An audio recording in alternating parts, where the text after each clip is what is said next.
The following program is a podcast1.com production.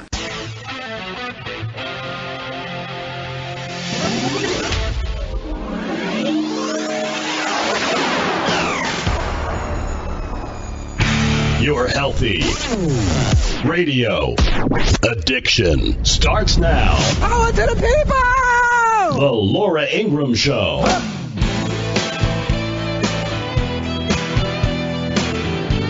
I thought that he was going to rape me. I was twisting, and I was struggling, and I was begging him to stop. I had tears running down my face. At some point, he gave up, and he then looked at me and he told me, he said, "You're just a child." And he said, "I am the district attorney of Etowah County. And if you tell anyone about this, no one will ever believe you." I can tell you without hesitation, this is absolutely false. I never did what she said I did. I don't even know the woman. I don't know anything about her. Beverly Young Nelson told a packed news conference in New York, of course that was organized by Gloria Allred, left-wing feminist lawyer, but Beverly Young Nelson is a Trump supporter and indeed describes herself as a Trump enthusiast, not a political person on the other side of the equation. And her account of all of this is quite disturbing, to say the least. She was 16. He was in a car with her. And at one point he started to attack her. And in fact, she fought him off. And then he finally gave up. He finally gave up, and either she couldn't remember whether she fell out or he pushed her out of the car, and he sped away with the door still open. But Roy Moore is adamant. He is doubling, tripling down and saying, look, this never happened. I don't know these people. And he says it's all politically motivated. If you look at this situation, you'll see that because I'm 10 or 11 points ahead, this race being just 28 days off, that this is a political maneuver. It has nothing to do with reality. It's all about politics. What are your thoughts on all of this at this point, where this has gone? Roy Moore has not just the establishment GOP against him.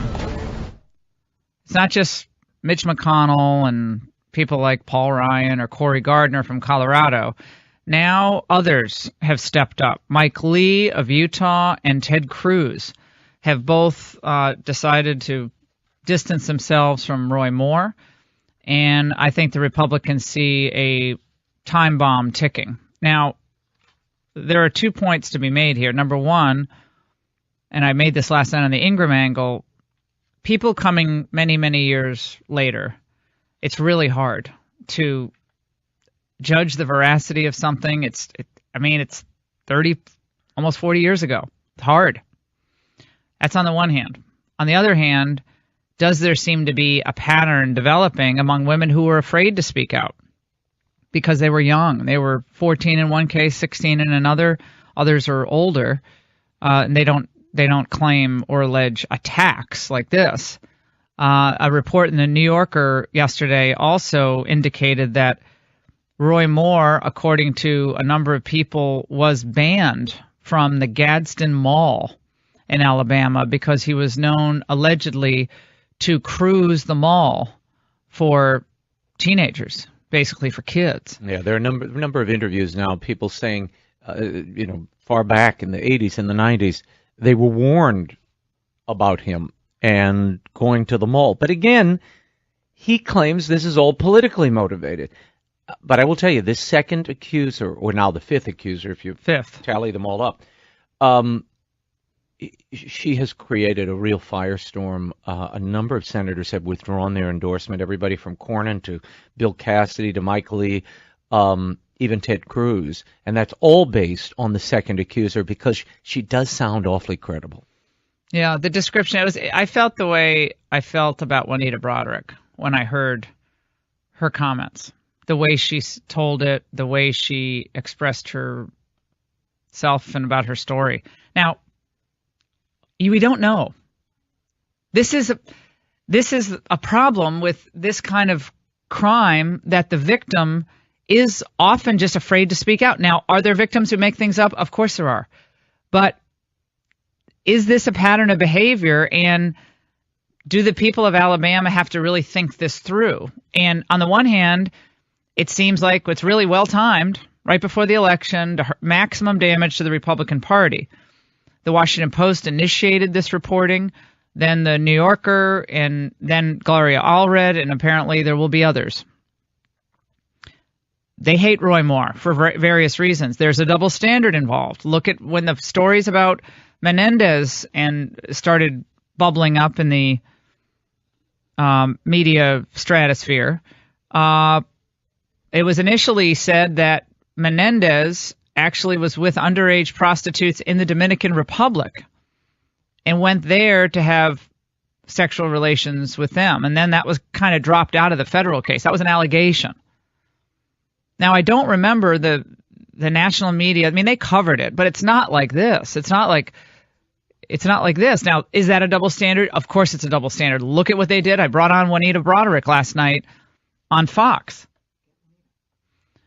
And she said it's maybe the Clintons will finally get their comeuppance, because now this is all coming out.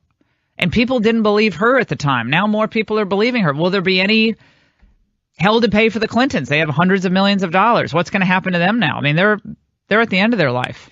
Now, Roy Moore's wife has been coming out and apologizing for what's going on. Not apologizing, but saying it never happened, and he's one of the nicest men I've ever known. She is also circulating a couple of stories. This latest allegation, this lady came forward, Beverly Young Nelson, and she produced a yearbook that she claims Roy Moore signed when she was a teenager. Roy Moore's wife is now circulating stories. This is being reported by CNN and others on the ground. One, that the yearbook signature is a forgery, and two, falsely claiming that the restaurant where the alleged assault happened just opened recently.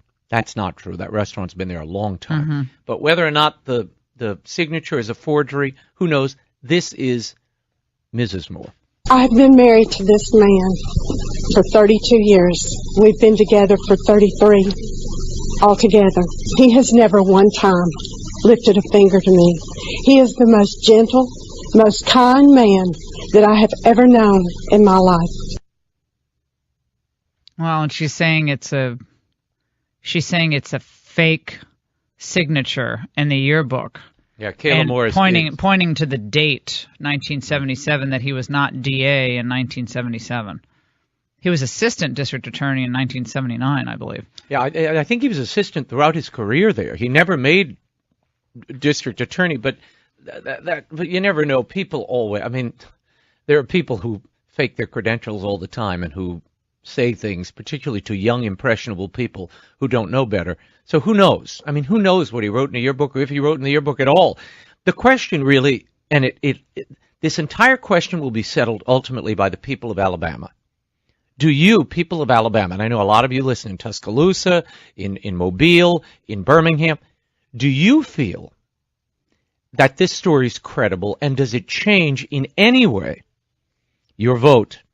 Or is this just a hit job?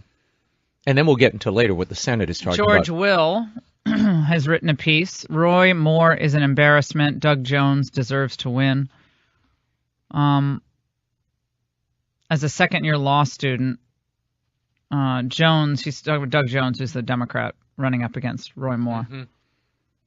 As a second-year law student, Jones cut classes to attend the 1977 trial of one of the church bombers, Robert Dynamite Bob Chambliss. In 2001 and 2002, as U.S. Attorney, Jones successfully prosecuted two other church bombers in the civil rights prosecutions. He's also a massive supporter of abortion on demand, and is out of step with the people of Alabama in so many ways on the cultural issues, social issues.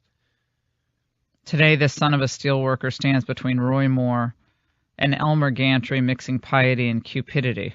He and his family have done well financially, running a foundation, and the U.S. Senate seat vacated by Jeff Sessions. Moore campaigns almost entirely on social issues: transgender menace, NFL protests, and the wild liberalism of Jones, a law and order prosecutor and a deer and turkey hunter who says he has a safe full of guns.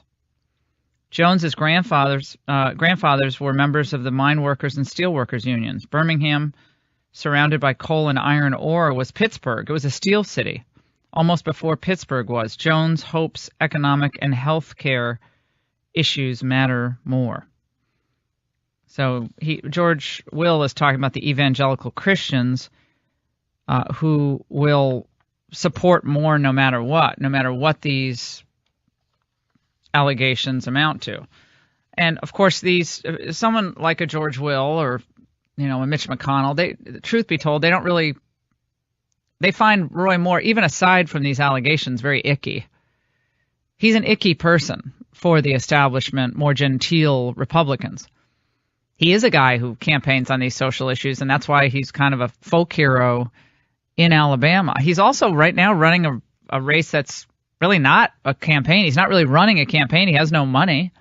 There are no ads. There are a lot more signs in most neighborhoods, at least more well-to-do neighborhoods, for Doug Jones than there are for Roy Moore.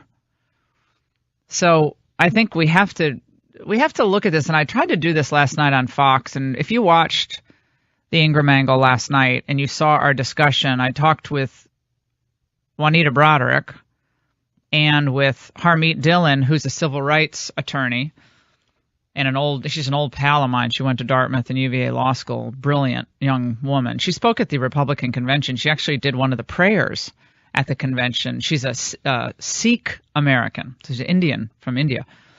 And she has seen a lot of these cases and is a litigator. And her reaction to that last woman was like my reaction. And I couldn't wait to hear what she said, because she said, I believe her. I believe her.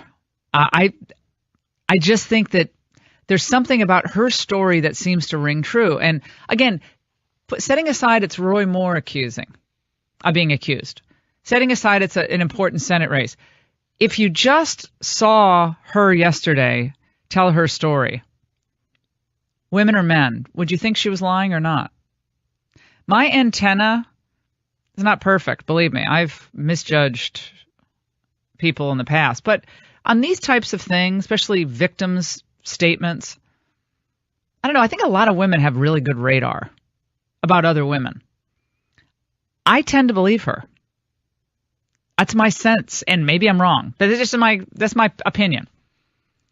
And no one who does that, I don't care if you're president of the United States like Bill Clinton did to Anita Broderick, or a man running for Senate, you don't deserve to be in public office if in fact this is true. Now, we can't prove it. This is now a political question, and it's a political firestorm around it. We have big issues happening today on Capitol Hill. We have Jeff Sessions testifying. There's a possible special counsel in the offing to investigate the Uranium-1 and the Fusion GPS dossier, how Jim Comey handled the Hillary investigation. There's a lot of important stuff happening just on the law and order front right now, let alone on the tax reform issue. So we do have to keep our perspective here. This is a Senate seat. It's important. It's one Senate seat. You can't throw the whole Republican Party down the tubes to save one Senate seat. It might not be worth saving. I can't believe the words are coming out of my mouth, but it might not be worth saving. I'm looking at this as a pragmatic matter. Well, and when we come back, we'll talk about the debate that's splitting the senatorial Republicans right down the middle. Right now, there's a particular question. We'll tell you what it is when we return. Thanks to my wonderful sponsors and your support, I'm glad to say that we can provide this podcast at no cost to you at all. As a loyal listener of my program, please consider testing our sponsors, because they're the ones who actually cover the cost to produce this daily show. So if you're a dog lover like I am, how about giving your dog, your best friend, a fresh, healthy, and nutritious diet? When dogs eat well, they live longer and happier lives. I'm here to tell you about NomNomNow.com, which cooks the world's best dog food. It's made fresh in the USA and delivered right to your door every week. Nom Nom Now's customized customized recipes, cook fresh in our kitchen, delivering healthy nutrition you can actually see. Switch to Nom Nom now, and your dog will have more energy, a shinier, softer coat, and a longer, better life. Nom Nom Now really is the best food for your best friend. And right now you can save 50% on your first 2 orders of fresh, healthy dog food when you use my code Laura at nomnomnow.com. That's code Laura and save 50% on your first 2 orders. NOM now.com and code word LAURA.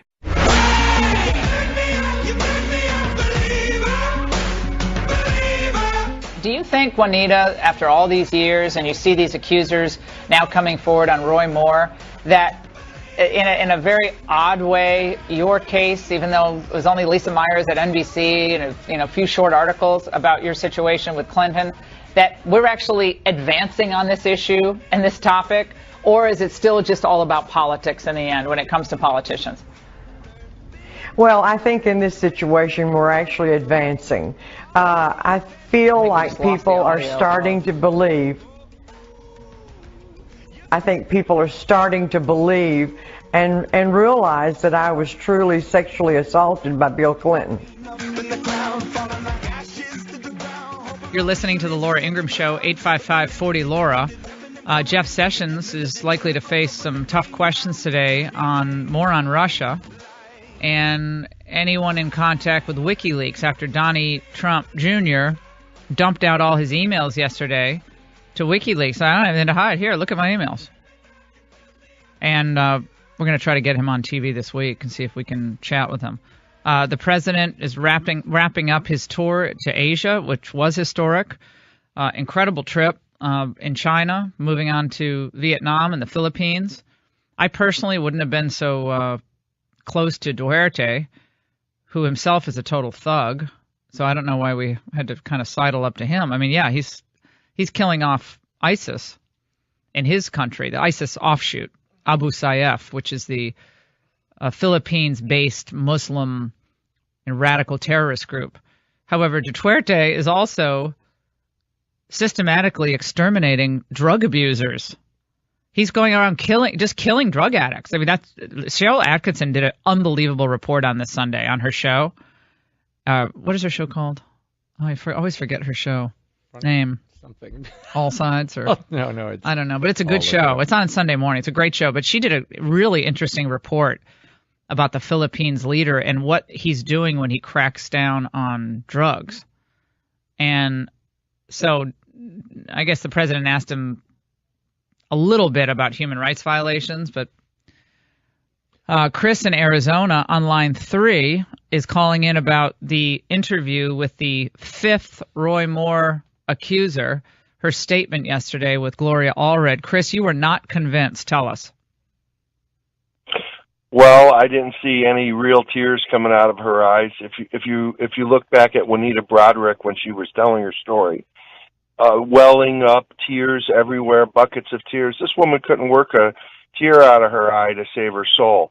I sell for a living, so I'm in the business of reading people, and I wasn't convinced. I wasn't convinced. I'm sorry. I didn't see a genuine tear come out of her eye.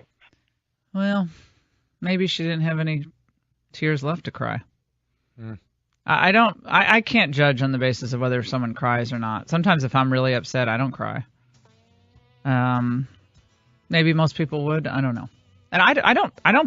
None of us know. That's the problem with these late hits. No one knows anything. But you look for a pattern. But again, this is a decision for the people of Alabama. In the Senate, there is a question about whether they will refuse to seat him if indeed he wins the election. That is splitting the Senate right now. Stay with us.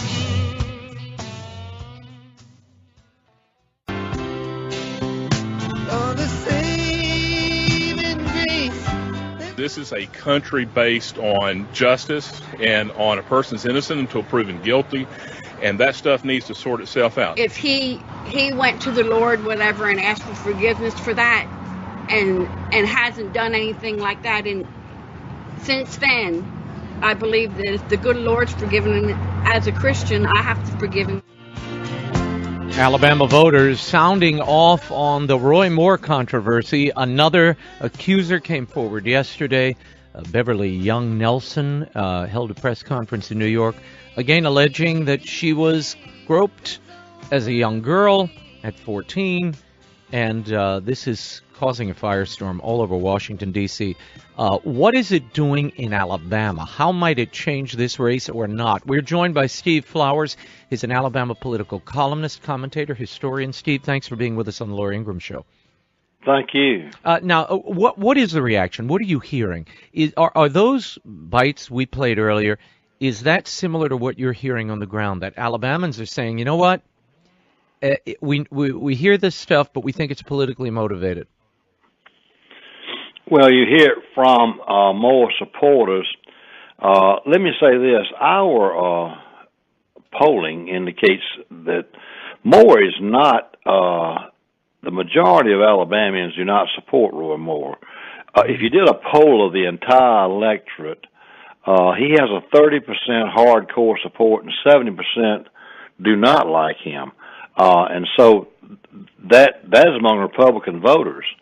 But what happens in a special election, which happened in the Republican primary, was that Moore's people are older and more ardent and more dedicated to him, and they vote more heavily, and so they show up in a special election, which is in weird times. Mm-hmm. So having said that, his 30% are going to stay with him come hell or high water. Yeah, it's interesting, and Steve, it's Laura Ingraham here. Our callers have been, I would say, 90% not convinced by the accusers. 90% of them think this is basically a political hit job because Moore is a social conservative. He's anti-establishment. He was not Mitch McConnell's preferred choice. And he is despised even more on the left because of his views on gay rights and gay marriage and transgenderism, et cetera, et cetera. And so they think this is a fight. This is a fight to the finish. And they're going to fight to the very end. That's what it's the old rebel spirit, I think, in Alabama for the Roy Moore supporters. And they don't like to be lectured to by the North. They don't like being looked down to by people in New York or Washington, and that's where it is. Well, you have a lot of insight into that. When I mentioned earlier about the 30% hardcore Moore supporters, there may be a slippage of 10%, which I thought originally was an impregnable wall. Now, where you're seeing anti-Moore support is among upscale Republican-leaning young voters. Oh, forget it. They're not going to vote for him. No, they're not going to vote for him. And the question was, in my mind, whether they were going to stay home, which they're probably going to do, or go vote for the Democrat, Doug Jones. They'll stay home. Most of them will stay home. That's where the more fertile area is. Yeah, don't you think most people are going to stay home because, well, most of those middle voters who would have held their nose and voted for Roy Moore. I was in Vestavia Hills a couple weekends ago, Steve, because I was at the Alabama game, the Alabama LSU game. So I went down. I knew you told me you were coming. Yeah. I was looking for you. Oh, I know. I didn't make it to the quad, so I didn't get to do any fun parties, but. So anyway, I went to the game, but it was interesting because I noticed in Vestavia Hills, which is kind of a very affluent area of Birmingham, there were a lot of Doug Jones signs. I didn't see any Roy Moore signs. None. Like, I think I don't see one. You hit the nail on the head. Yeah, you saw them. Vestavia is an upscale neighborhood, Mountain Brook and Crestline, Homewood. Yep. Those areas, you're very observant and astute to realize that voter, that 25 to 45-year-old upscale young professional voter, your suburban voter, voted for Luther Strange. Yeah, they didn't like Roy Moore. They don't like Roy Moore. They're not going to vote for him. But the question is, do they vote? For because Doug, they do lean Republican. They're more interested in making a mortgage payment or getting their child to the soccer game than who's our junior U.S. senator. That quite frankly, it's not an important issue. Their lives are full. 25 to 45-year-olds do not vote with a propensity of 75-year-olds. As you know, from following politics, that's a nationwide knowledgeable fact. And so the 75-year-old guy who goes to the First Baptist Church in Gardendale, he's more likely to vote than the African-American voter in North Birmingham. And so this turnout, this whole key revolves on turnout. Now, one thing in this thing, Laura, there's been more national attention to this race than on the local level. More supporters really have written off as political sabotage, but they know more than you think they do. They know it came from the Washington Post, and most people at coffee tables around here, upscale thinking Republicans, they assume it's coming from Mitch McConnell and not the Democratic Party, which is a real puzzling aspect, and that they're playing with a tentative Republican majority. And like you said earlier, you hit the nail on the head, is that Alabamians historically have resented outside influence in elections. I don't blame them. I don't blame people. They don't want it to be their state to be run from Washington. They have an independent streak and an independent spirit. And the only question is there a way for the Secretary of State or the governor to put off the election, delay the election, reprint the ballots, and put somebody like a Gary Palmer or a Mo Brooks on the ballot, easy to remember names, and you really turn this thing around? Is that possible, or is that just DEFCON 1 or whatever? No, that's not the worst DEFCON. Which one is it, 4 or 1? I always forget. It's too late, technically and legally, to change the ballot. Moore is going to be the Republican nominee on the ballot. No, but you can delay the election. You can delay the election, Steve. That's what I understand. And again, they didn't write the rules. The governor's not going to do that, though. No, they're not going to do it again. No, they're not going to do it again. Terry Latham, the chairman of the Republican Party, has taken a very strong approach that, look, we're going to have this election. These are allegations, and we're not going to be. Now, where will Alabamians will be angered, and you can tell me this, I don't know the legality of this.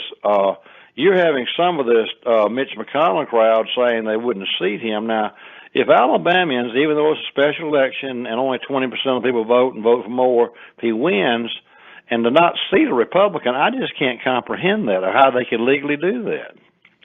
So that's my question. The question here is, the election is going to be held. It's going to be held on December the 12th, which, again, is a really, really weird time to have an election. You're talking about those suburban Christmas upscale Republicans voting on December the 12th. Those soccer moms are still interested in their children getting to soccer, but they also got to shop for Christmas.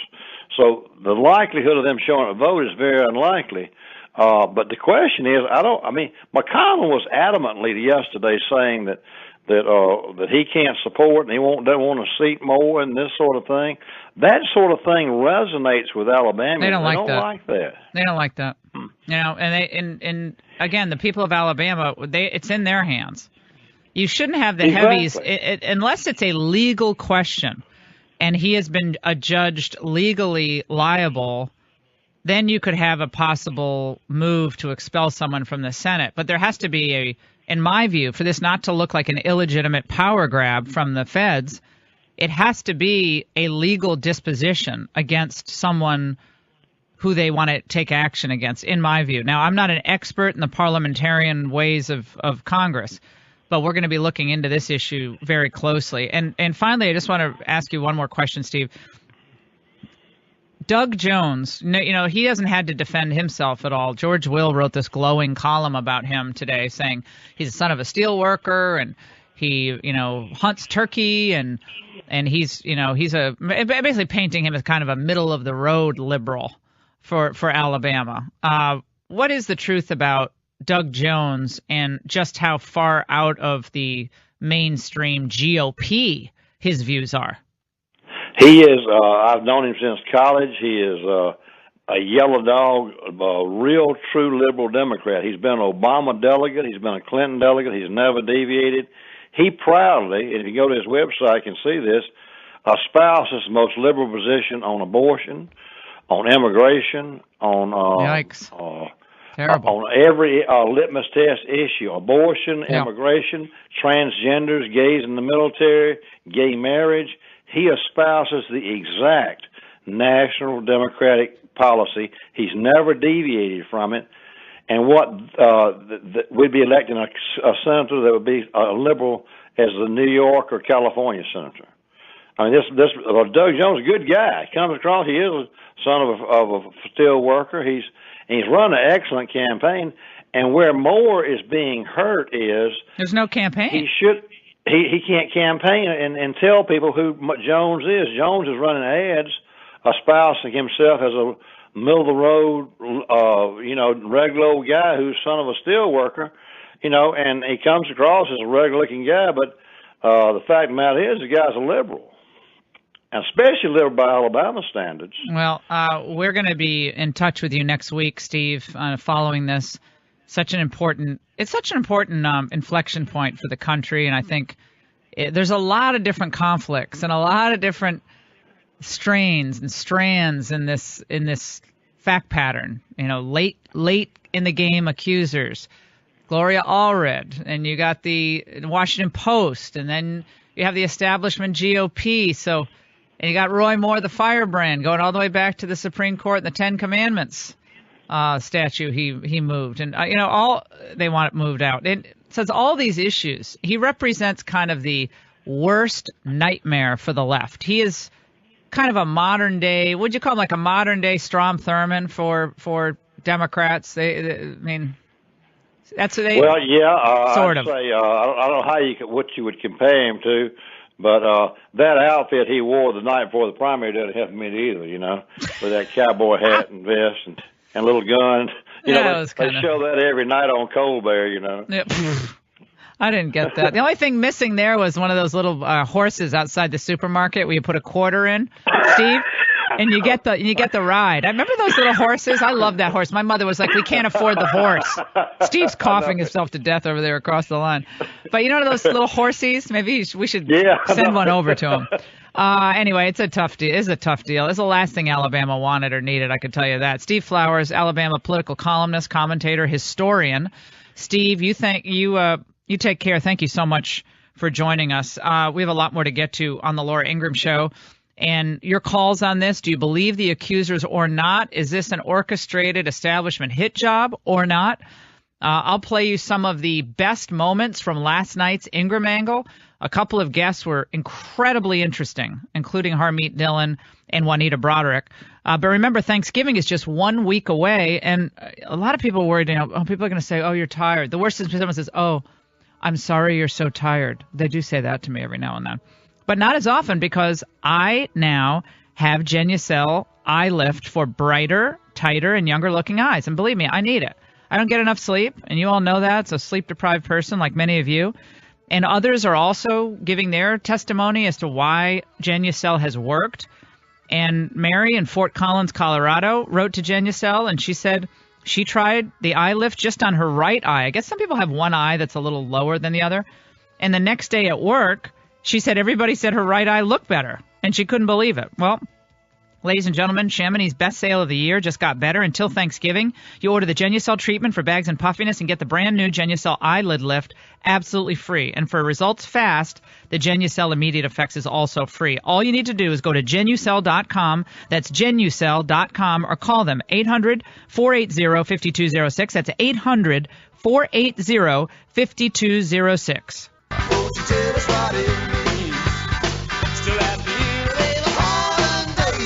Welcome back to the Laura Ingraham Show. Raymond Arroyo sitting in very briefly for Laura. She'll be back in a second. Steve in Indiana. You wanted to say what, Steve? Your reaction to what you're hearing out of Alabama and these more accusers. Hi there.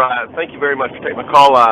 There were several things I think that are verifiable in the statement that the gal gave yesterday, the latest one that has a complaint.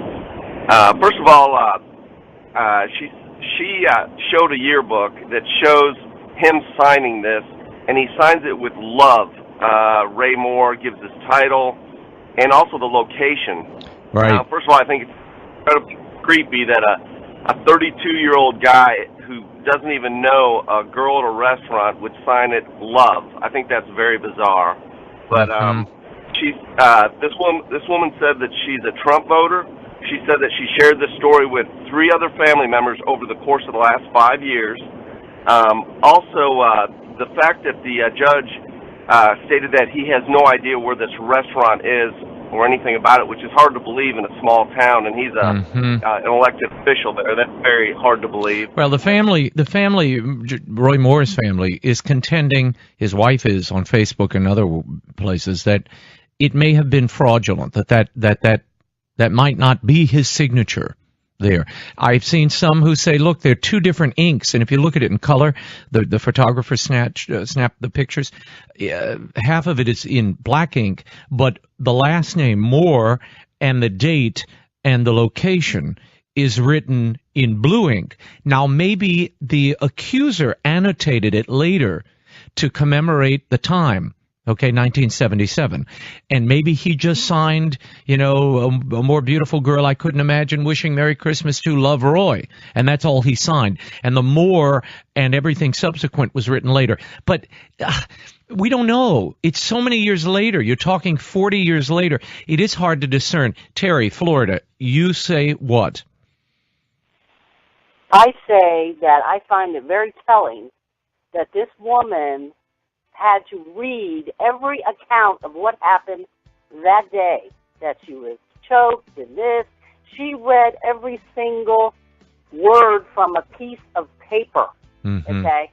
Now, if this would have happened to me, I could tell you exactly everything without looking at a piece of paper. Terry, thank you for the comment. The Laura Ingraham Show continues in a moment. We'll continue on this Moore story and much more. Stay there.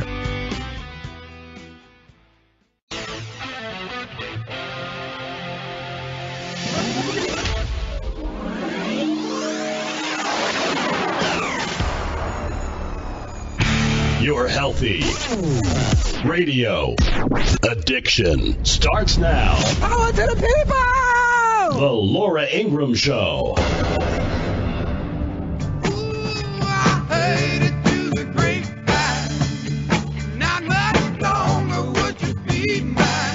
It was my whole entire adult life. It was always Roy Moore stories. Well, it was common knowledge. You just steered away from him. I don't know how else to answer that. You just knew that things took place. How did you vote in the primary?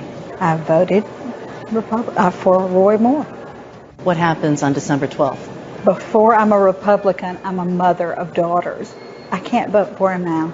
I just can't. Alabama voters are chiming in over the Roy Moore allegations. 855-40-LAURA.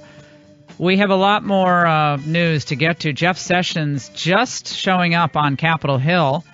Highly anticipated testimony about his knowledge of Russian contacts with the Trump campaign and perhaps other new details we're going to learn about that Justice Department investigation into Uranium One and even the Clinton Foundation, which Jim Jordan and other congressmen have been rattling the cage on. They want answers here. And so we'll bring you that and when the situation warrants. We'll keep you up to date on that. A lot of you are calling in about the late in the game allegations, which yesterday went even lower, if that's possible, against Roy Moore.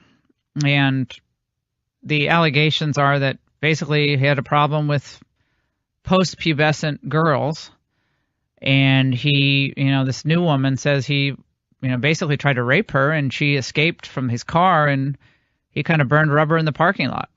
But he attacked her in the car, and she said stop, and he wouldn't, and finally she was able to break free. She said when she got home she had bruises on her neck because he began to restrain her. There you have it. And it's ugly. It's really, really ugly and really, really awful. Juanita Broderick now feels like she's getting some decent treatment from the press because now in the Atlantic magazine, they're actually saying, that's kind of a liberal publication, they're actually saying now it's time to really confront what Bill Clinton might have done. And so Juanita Broderick, at the very end of my interview with her, and I had some audio problems last night, which is unfortunate, but that's just how it goes in live TV. It's kind of, it's live when we're like, well, we got gremlins in the audio system. But Juanita Broderick was on. She was the woman who accused Bill Clinton of raping her back in the late 1978, I believe. And I asked her about what the Clintons, are they finally going to get what's due coming to them? Do you think, Juanita, after all this time, there will be any, whatever, there's not justice because, it's not a legal case, but there will be some type of comeuppance for the Clintons, or is just a momentary thing here. Oh, Laura, I hope so. I hope that they finally get what's due to them. I matter too. You know, all victims matter. It doesn't matter if you're a Democrat or a Republican. We all have the right to be believed. All victims matter. All victims matter. All women, men, and she said whether you're gay or straight, if you're in any way abused in the workplace or in a public setting by an elder, someone who is an adult, male or female, that's really horrible stuff, and it's got to stop. And women, I think now are probably, I hope, going to be more willing to make these allegations in real time, make a complaint in real time. And I think what this accuser yesterday said was that Roy Moore said to her, if you say anything about this, no one's going to believe you. You're just a teenager. No one will believe you. And that's basically saying, you better not. You better not. That's what she claimed. Let's go to Joseph in New Jersey. A lot of people are calling in. Do you believe the accusers, or do you believe this is an establishment attempt to hijack a U.S. Senate seat? Joe. Yeah, this is a more establishment bullcrap. The fact of the matter is that if Doug Jones wins, and I have the ugly sixth sense feeling he's going to win, these accusers are going to be dropped like hot potatoes, and then Doug Jones' victory, they're going to use that as a noose around Donald Trump's neck to say, see, even Donald Trump's country is rejecting Donald Trump. Oh, yeah. He needs to moderate and get off his, I really have the ugly feeling that that's what's going to go on. And a lot of Republicans might be happy with that, right? A lot of the establishment Republicans didn't want Trump ever to be president, would rather have had Hillary Clinton president. This is what I wrote about in Billionaire at the Barricades. If you haven't gotten the book yet, get it. It really puts a frame around this current controversy in many ways, because you do see the old battle lines being drawn. And I'm not taking anything away from the accusers at all. I actually found the woman yesterday extremely believable. That's just my gut on her. I think she is telling the truth. Harmeet Dillon was on with me yesterday on Fox. And she's a civil rights attorney, co-chairwoman of Trump's campaign in California. I believe the Republican Party, in California, was a delegate for Trump and actually said one of the evening prayers at the Republican National Convention. I've had a few of my Republican friends say all of these 5 women accusing Judge Moore must be lying, etc. And the reason why women hesitate to come forward is exactly this Juanita Broderick situation. She gets dragged through the mud. Right. People don't believe you. It happened a long time ago. Why didn't you come forward at the time? It's common for victims to not come forward for years. And she had seen this in litigation that she's done before, and I said, that's not surprising, especially if you're 16. You just want that to go. You want that memory to go away. You want the whole encounter. You want it wiped from your memory bank if possible. Let's go to Matt in Alabama on line 2. Matt. Yes, good morning. Go ahead, Matty. Good morning there. Yeah, go ahead. Can't hear you. Good Call morning. back. Yeah, we're having a hard time hearing you. We'll give it one more try. Go ahead, Matt. Good morning. Yes, go ahead. Just start talking. Yes, I know a friend who had a mom who lived in Gadsden, Alabama after she graduated from college, and she was in a running club with Roy Moore. She was a pretty young lady, I've heard from many people, and she said he was the quietest, shyest man. Never heard of anyone who he ever hit on, never heard of ever hitting on anyone for that matter. This is all new news to her. She still lives in that city. She's never heard of this before, ever. Interesting. They interviewed some people around that Gadsden Mall area, and they couldn't get the security office there to confirm that he was banned from the mall because, as one person said, he liked to cruise the mall for young teenagers. And the word was out, apparently, allegedly, the word was out about him cruising the mall. And so the mall kind of had a all-points bulletin out for him. And basically, he was not welcome at this particular mall. And I think this is another allegation that Roy Moore vehemently denies. Let me say, if all of this is false, it is a horrific, a lack of justice. Clearly, it's an injustice if it's all false.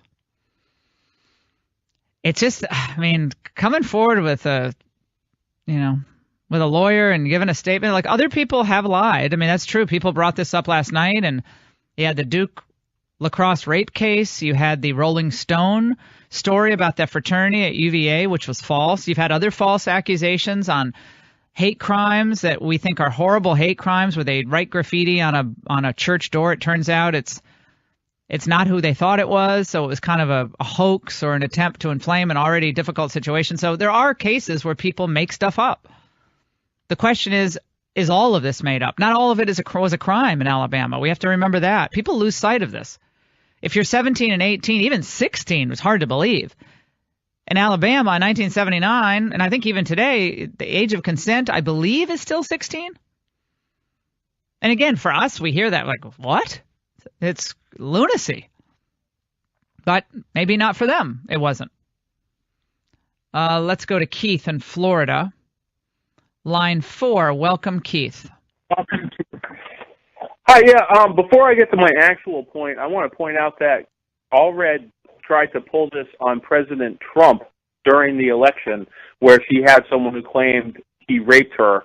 The woman backed out of it, and you would think that such a hard allegation, they would have pursued it and tried to find out if it was real, and they never did, because after he won. And the reason is because it wasn't about finding out the truth. It was about getting people to believe it. They didn't care whether it was true or not. After the election didn't matter. It was only before the election. But what I wanted to say about Roy... Go ahead. Yeah, what I wanted to say about Roy Moore is this is a really odd switch. Usually when you have a predator and they get away with these things, they're more emboldened, and they do it throughout their life. Bill Clinton, Ted Kennedy, Anthony Weiner. Sexual predators are the most repetitive people in the prison system. And for Roy Moore to all of a sudden, like, a switch flipped, and now he's no longer a sexual predator for 40-something years, to me seems rather odd. And when I was listening to this woman's story, I was thinking, oh my God, this sounds just like Juanita Broderick. If you listen to everything Juanita Broderick said, it sounds to me like this woman lifted things from Juanita Broderick's story, and then instead of it happening in a hotel room, it happened in a car. Everything about the Attorney General, Juanita Broderick said that's why she didn't come forward at first. A number of different things just seemed so similar to me. I don't think that on the face of it, to me, it's not believable. All right, let's go to Steve in Tennessee on line 2.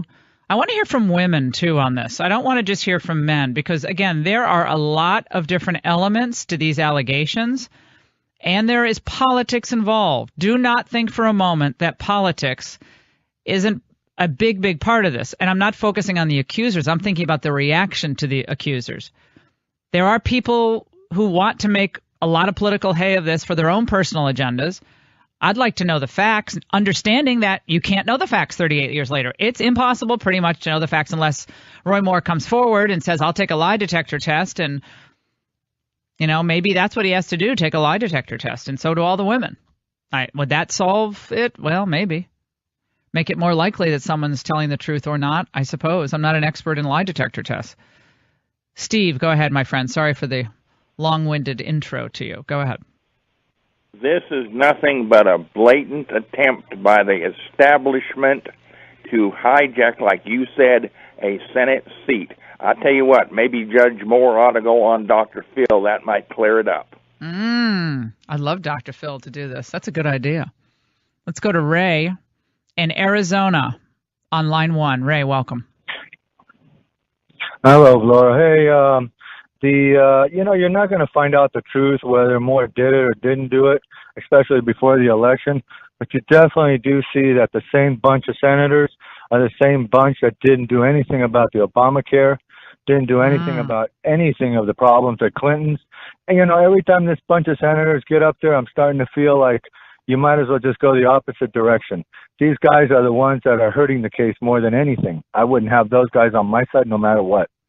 Well, and there also are, I think, plenty of never Trumpers who didn't like Trump, who are also kind of among the first to be urging Roy Moore to step aside. But again, that's even a confused analysis because Donald Trump didn't support Roy Moore. He supported Luther Strange. And so should the president of the United States come out and say something about this? I think that would be I think that's in and of itself fraught with difficulty and problems. Then a mere allegation against someone or allegations with no ability to legally prove or disprove the underlying allegation is enough to take him out or her out. That's you really have to ask who would want to be involved in politics if that's the standard today. All right, we're running long on this. We want to get to all your calls, and we will. 855-40-LAURA. More on this, and Jeff Sessions testifying right now on Capitol Hill. We'll bring it to you. I'm a genuine example of a social disease. We have become, as a Republican Party, a very, very diseased party. Now we have Roy Moore essentially being accused of pedophilia with a 14-year-old girl, and there are people getting to Roy Moore and saying, nope, we're standing by him. There was a poll that came out yesterday of the race that said 29% of Alabama voters are now more likely to vote for Roy Moore because of this. It's tribalism. It's that, well, it's coming from the Washington Post. The establishment's trying to get him. No, Roy Moore did this to himself. I've never heard of this person, but I'm told Evan Siegfried is a Republican strategist. God, I usually know the Republican strategist, but I don't. No, he's very animated. But he's basically someone who believes it's time for the Republican Party to be righted. He writes and has written for the Daily Beast and the Washington Post, and he's a political commentator and a millennial expert. That's what it says on his official site. He's a millennial expert. Let's go to Brent in Alabama on line 2. Brent, welcome. Hello. Hey, Brent, go ahead. Are you there? Hey, Laura, this is Brad. Welcome, Brad. Go ahead. Hey, I just wanted to say that being someone from the state that this mess is going on in, this is getting old. This is the same stuff that went on with Herman Cain, with Donald Trump. This man needs his day in court.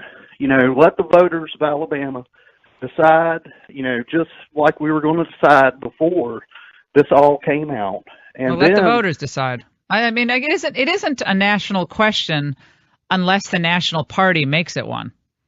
Then it becomes a national question, because then all the Senate candidates in 2018 are going to be grilled on Roy Moore. And they believe, the left believes, this will be a great battering ram to be using in key Senate races where women voters are really important. Women voters don't like this. And some women voters just don't believe the accusers, and I understand that. But I think the Republican Party is thinking big picture here. And, I don't agree with a lot of the tactics of this Republican Party, as everybody knows. I'm just analyzing this for you. I appreciate it, Brent. Let's go to Glow in Alabama on line 3. Glow. Yes, I'm a Roy Moore supporter, and I feel like it's very important that we get out to the polls and vote for him to fill the Senate seats. I think if it took 30 to 40 years for these women to come out and cry against him, I really don't believe them. My heart goes out to him, but I don't believe that Roy Moore is guilty of these things. So I think I'm going to tell the people, go out and vote for Roy Moore. All right. All right, Glow. Is that short for Gloria? No, it's just Glow, G-L-O. I love that. Glow. I like your name. I like your accent. I'm getting all my fix of my different Alabama accents from northern Alabama, southern Alabama, and anywhere in between. We'll take a break on the Laura Ingraham Show. Matt Rosendale is going to be in studio. He's a Montana Senate candidate. Don't go away. Do you want to be great at reading body language, developing persuasion and influence, as well as master rapport and social interaction? What if I told you that you would learn from top performers like NBA superstar Shaquille O'Neal, former CIA director Michael Hayden, and brilliant thinkers like Dirty Jobs Mike Rowe? Take a minute right now and subscribe to the Art of Charm podcast with me, Jordan Harbinger, and you'll hear how I pull out the secret psychology, life experience, and wisdom that can only be learned from them. You'll hear Shaq talk about how to manage your career and how to know who to trust when everyone's out to get something from you. You'll discover how to think critically from Bill Nye and Neil deGrasse Tyson, and even how Tony Hawk's life as a skateboard icon will influence how you think about your career and relationships in a whole new way. This show is for you if you want to outcompete, outperform, and outthink everyone around you, and it's the only place you'll get practical, applicable strategies from every single episode. Since you're all about learning from the absolute best, download and subscribe for free right now and upgrade your brain 4 times a week at podcastone.com or in the Podcast One app.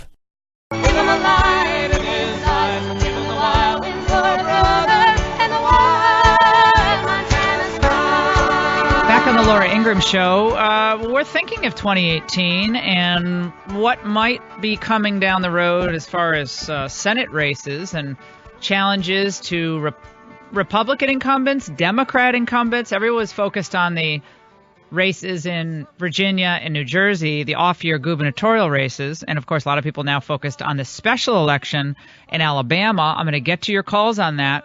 But it's never too late to look ahead to some of the big primaries that are going to be capturing the nation's attention, including the one on the Republican side for John Tester's seat. John Tester is, often described as a conservative Democrat, yet on issue after issue, he just voted with the Democrats, whether it's on Obamacare or stimulus or other issues like that. But Montanans are an independent and very practical people. And they're going to be looking at this race closely. And joining us now is Matt Rosendale. He's running for that Senate seat in the GOP primary. The primary is not till June 5th. Can you believe it? He's a rancher and a businessman, son and brother to U.S. Marines. And he was elected by his colleagues as Montana's state Senate Majority Leader in 2014. And he was also elected as Montana's insurance commissioner. And I'm just delighted he's in the studio. He's endorsed by the Great American PAC and also by Steve Bannon in this primary already. So you're getting an early start. Good to see you, sir. How's it going? It is going fabulous. I really can't tell you how appreciative I am to be in here with you this morning. You have John Tester's haircut, I've decided. You all get that Marine-style haircut. I would like to think I carried it off just a little bit better, Laura. You're a little thinner than he is. I got to ask you about Roy Moore, because next year you're going to be asked about this, regardless of what happens in this race, whether he wins and is seated or not. This question of sexual harassment, treatment of women, and the Republican Party, on the verge of at least of electing someone who's accused of all of these things. What is your response? My first response is there are accusations right now, and we are a country of laws, and let's let the legal system work out and see where this lands. Are the courts going to show that the laws were violated? If they were, then people need to be prosecuted. If we go through the system and find out that they weren't, then people should not be held for accountable for something that they did not do. I mean, that's how our nation is supposed to work. Do you think there's been a rush to judgment in this case? Oh, absolutely. Again, until someone has been proven a criminal, that they committed a crime, I think that right now it's just the political atmosphere has set itself up to make him a very attractive target for many, many people. Did you feel the same way when Bill Clinton was accused all those years later by Juanita Broderick and Paula Jones and Kathleen Willey? And all, I mean, they weren't. He wasn't convicted of sexual misconduct. He was impeached, but that was for lying under oath. He was. Republicans wanted his scalp back then. So did you withhold judgment in his case as well? I would like to think that I did. I mean, everyone, regardless of how much they try to say that they are impartial, they have prejudices. I mean, we are going to have prejudices, but I do my very best to withhold any judgment until people have been able to utilize the legal process that we have available to them. The Obamacare issue is important to Montanans. It's enormous. And it was a big factor in this Virginia election last week, a huge factor, listed as one of the most important issues. Do Montanans just want this to be done away with and repealed, or do they want some type of softer landing? No, they want it repealed. For every person that received a benefit from Obamacare in Montana, I will tell you that 7 others had their health care costs increased dramatically, not just a little bit. And we have people right now that are purchasing insurance products, and they're investing $20,000 to $40,000 a year. I talk to them literally every single week, and yet they have no realization or expectation to receive a benefit from that insurance.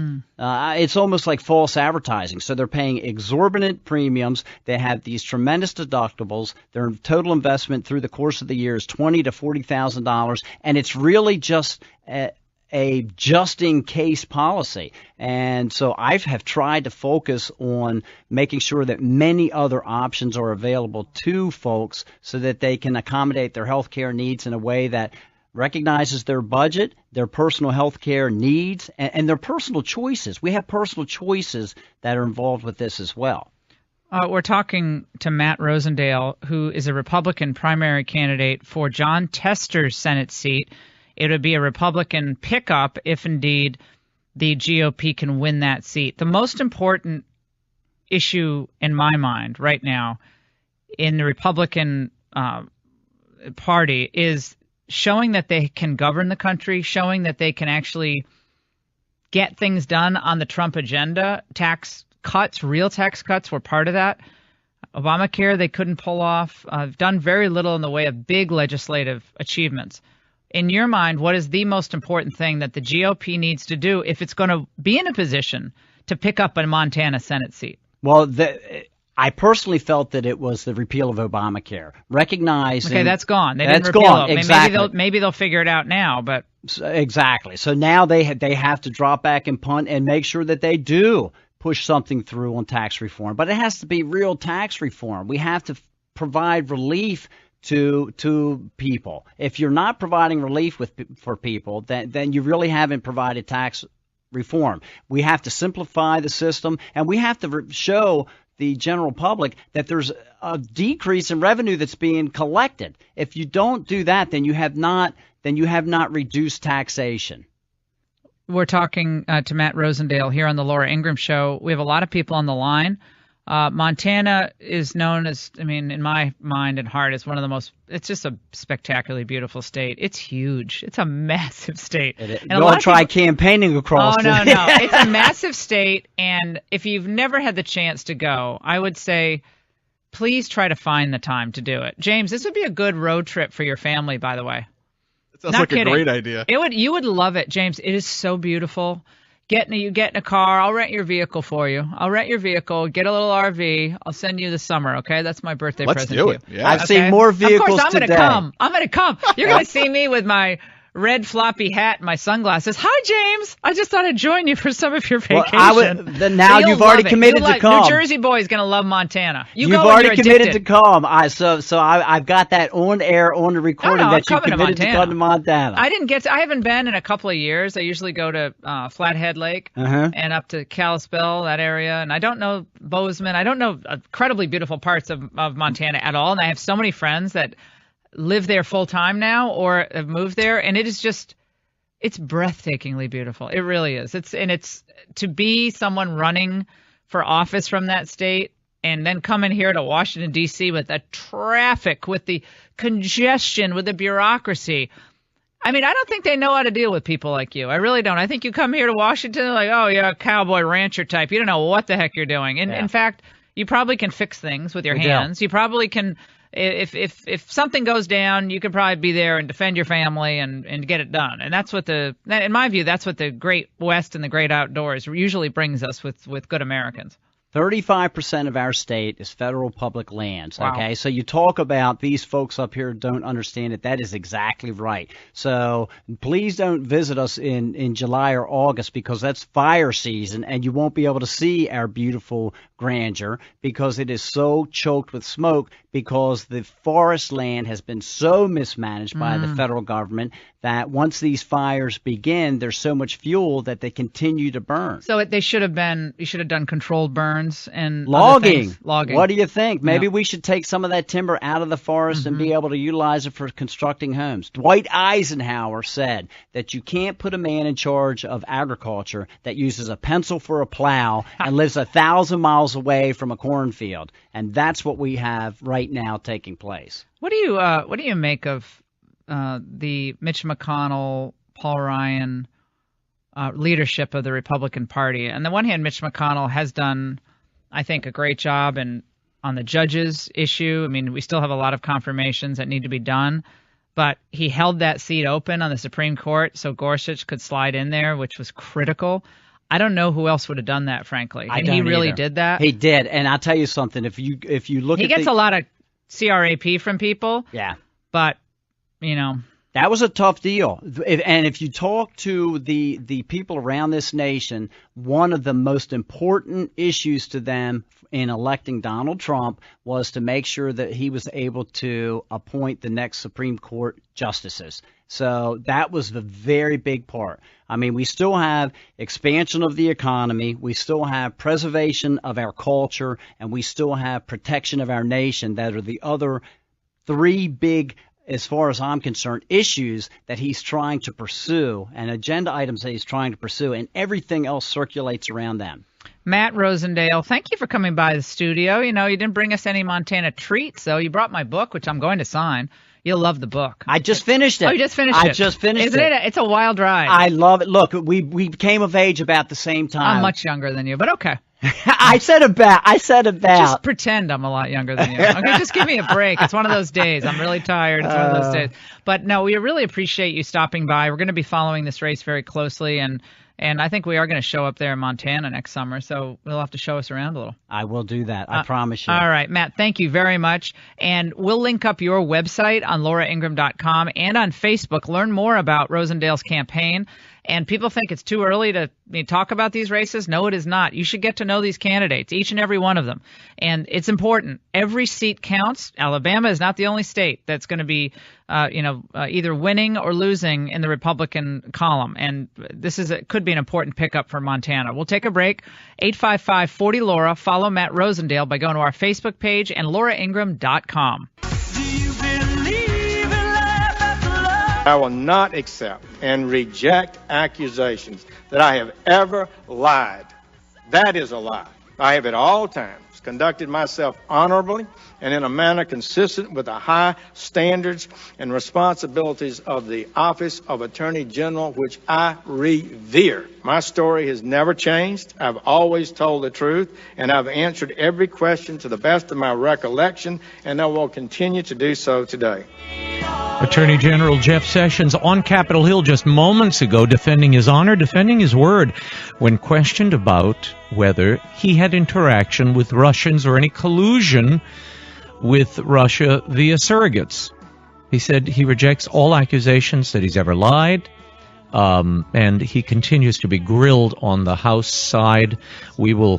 The Judiciary Committee today having a hearing, and the Attorney General still testifying. We'll continue to follow that for you. Meanwhile, every line lit up. You still want to talk about Roy Moore on the Laura Ingraham Show. Brenda in Texas, you think what about Moore as well as these allegations?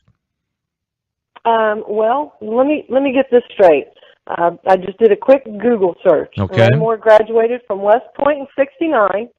Which not many people do. He served honorably in Vietnam as an MP till '74. Right. Then he graduated from law school by '77. He lost his job because of his Christian values, came first. He's been married to the same woman for over 30 years. But in the 8 years in between all that, I'm supposed to believe he was a serial rapist and pedophile? No, what I think is that this is the best way to turn a red state blue, is to accuse the Republican of being a pedophile. I mean, that's way worse than a racist, sexist, and xenophobe. so they can split the Republican vote in Alabama, and there you go. Mm-hmm. Let's go to John. Thank you for the call, Brenda. Let's go to John, also in Texas. What do you think of these allegations? Of course, it's a political hit job. Where have these women been for the last 30 years? Mm-hmm. Yeah, it's clear that we have these women coming forward now. Silent. The question is why. Yeah, they've been silent, and from these victims' lawyers and these civil rights lawyers, they say that's not surprising. That's not surprising for women to be silent. But the timing of it is, you can't ignore the timing. You just cannot ignore the timing of this. We have another call, Kathleen in Ohio. Do you believe any of this? No, I don't. And I want people to remember what happened in Mississippi with Chris McDaniels and Mitch McConnell. This is a battle between McConnell and Bannon. If he can take this away, then the swamp is on the move. I absolutely don't believe it. I have read about Roy Moore's life. There's no way that this is true. We're not stupid out here in the heartland. We read and hear a lot of different things, and this is just the swamp trying to get another establishment person. And even if it's a Democrat, they would rather have that. And frankly, I am disgusted with the so-called conservatives that are coming out and withdrawing their support. When the accusations came out about Ted Cruz and the Inquirer, I didn't withdraw my support. I knew it was a hit job. Yeah, and you didn't withdraw your support. And my view is the people of Alabama have a right to determine their own election. And it's not for me to say people are telling the truth or not telling the truth. 40 years later, it just doesn't have any ability to be proved. You can't prove it. So there are horrible facts that then become the narrative. And that's also not fair. But the allegations are disturbing. We're going to stay on the Jeff Sessions hearing as well as this Roy Moore story as it develops. Oh, we come back. Thanks for listening to the Laura Ingraham Show podcast. Download new episodes every week at podcastone.com. That's podcastone.com. Hey everybody, I'm Heather Dubrow. And I'm Dr. Terry Dubrow. Every Friday, check out my podcast, Heather Dubrow's World. We also have the Dr. and Mrs. Guinea Pig show every Tuesday. So don't forget, iTunes and Podcast One. Tune in to Dr. and Mrs. Guinea Pig on Tuesdays and Heather Dubrow's World every Friday.